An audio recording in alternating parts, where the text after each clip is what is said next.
All right, today, boys and girls, we're going to talk about how to draw Christmas lights. This is a fairly easy topic, and we're going to just jump right in. The first thing I'm going to do is I'm going to draw a perfect circle. I'm going to hold down the Control key and select my ellipse tool and drag and create a perfect circle. And I can make this pretty large because I'm going to edit it later to make it much smaller. And why not use it? Use a large size when it's vector, and you can shrink things later without losing any quality. Now I have mine set up on this bounds creation for the ellipse drawing, and if you don't have it set up that way, it might be helpful to click it and before you click and drag and create your ellipse. So the first thing I'm going to do is, after I've done this, I'm going to convert this to an editable shape. Now you can go to Arrange, Convert to Editable Shapes, or I have this handy little button here that does the same thing. Then I'm going to go and select my Shape Editor tool and select one of these nodes. It doesn't really matter which one. For the purposes of this, I'm just going to select the bottom node, and I am going to elongate this and make it a little bit more extended than what an egg shape would look like. Yeah, something along those lines. Now I've held the Control key down, or the Shift key down, and hit the down arrow button a few times until I got the shape that I wanted. Let me go ahead and give this a color for now. I'm going to give it one of these darker blue colors. These are the same as these colors right here, but they're named colors, which has all kinds of advantages. If you don't know what the advantages of named colors are, you need to go and watch my my named color creation tutorial. And I'm going to go ahead and give this a fill, an elliptical fill. Yeah, and I'm going to change the center fill, clicking on that and making it this medium blue color. And then I'm going to go ahead and tilt this a bit, move it, cant it off to the side a little bit. This gives it more of a 3D fill. You don't see this a whole lot probably on the video, but it does give it a bit of more of a 3D fill. And you'll see why I do this a little bit later.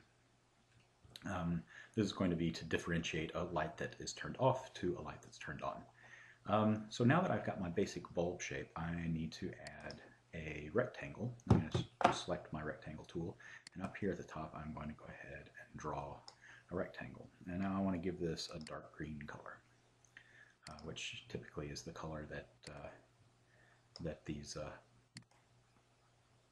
the part that the bulb screws into goes to. Now I'm going to convert this to an editable shape as well. And I'm going to take my shape editor tool and bend the bottom down and the top up. Now, I don't really need this top up step, but it kind of gives you a good idea of what the shape is going to look like later. And I'll get into that more later, like I say. And then I'm going to go ahead and give this a linear fill. I'm just going to select my fill tool and click here and drag across to get my linear fill. And then I'm going to choose the beginning shape and give it this next one down green, right? So I've chosen the dark green on one side and the next lighter shade on this side. This gives it again a 3D effect. Now I'm going to take and move this up a little bit so that you can see that the edges of this more or less conform to the bulb, right? They fit right here. If I'm going to zoom in real quick, you'll see that the edge of the green shape matches with more or less with the edge of the bulb shape, right? And you can just tinker around with that and get it how you like it. It doesn't matter if it overlaps just a little bit. That way it looks like there's some space there. Yeah, something along those lines. That's fine. I'm going to zoom back out to the page, and there's more or less my bulb shape. Now I'm going to go back and I'm going to create another ellipse, a fairly thin ellipse, and I'll move that out so you can see what I'm talking about. And I'm going to go ahead and make sure that its endpoints match up with this, and I'm going to change its fill slightly. I'm going to just move the handles of this fill ever so slightly so that it looks like the light is coming from a different angle. Yeah? And that's going to give me more or less, and I'm just fiddling around with that to get it right, until you can see that it looks like there's a top shape to this. Yeah? And that is more or less my light bulb. Now, I'm going to go ahead and grab all of this, and I'm going to shrink it down to something a little bit more reasonable in size. Yeah? And there I have my off light bulb. Well, I'm going to hold down my, with this, I'm going to hold down my, with all of this selected, the right button on my mouse, and I'm going to drag it over and create another one. Yeah? So I now have two identical bulbs. So I clicked on this, drug it over, and released, right? But I had all of them selected when I did it. If I were to do that again, select and drag all of them over, okay? But I only need two for now. So now I'm going to change this slightly to make it look like the bulb is on, right? This is supposed to be the bulb off, and I'll create this one to make it look like the bulb is on. So the first thing I want to do is edit this fill. Now we're going to stick with blue, but we want to make it much brighter blue. So the outer, which is what I have selected now, the outer fill handles, I'm going to make this next to lightest blue, and the inner fill handle the lightest blue. Now you can see that looks like maybe that light is on in comparison to this one. Well, to complete the effect, I'm also going to give this a glow shadow, right? So I'm going to hit the shadow button, and now I just have the bulb selected, which is what I want, and I'm going to select this glow shadow, and you see this red outline kind of shape happens here. So the very first thing I want to do is I want to go down, and in my page and layer gallery, you can see I have this shadow group here. I'm going to expand that, and I have the shape selected right now, but I want the shadow selected, and I'm going to give it this one of these colors here, probably this lighter blue. And now I'm going to increase the blur on this all the way back to 40 pixels, and I'm going to decrease the transparency on it to about 15%, something along that lines. Yeah. And now I've got an off bulb and an on bulb. And that's more or less how you do this. And if I wanted to, I'm going to draw a line here.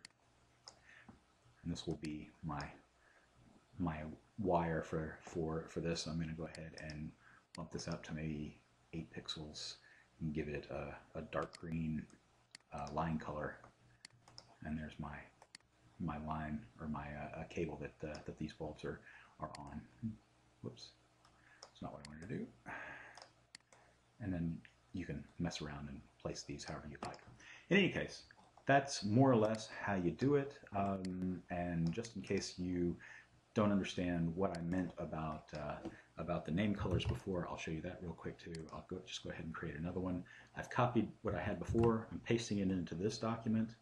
I'm going to open up my color gallery, drag in this the color that all these that the theme color is based off of, right? This base color.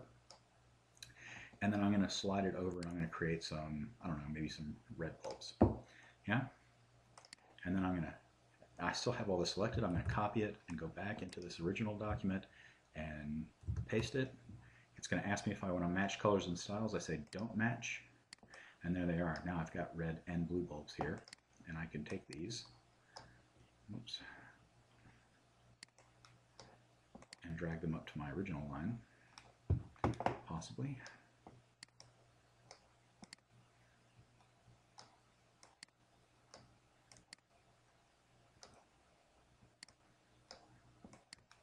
Yeah.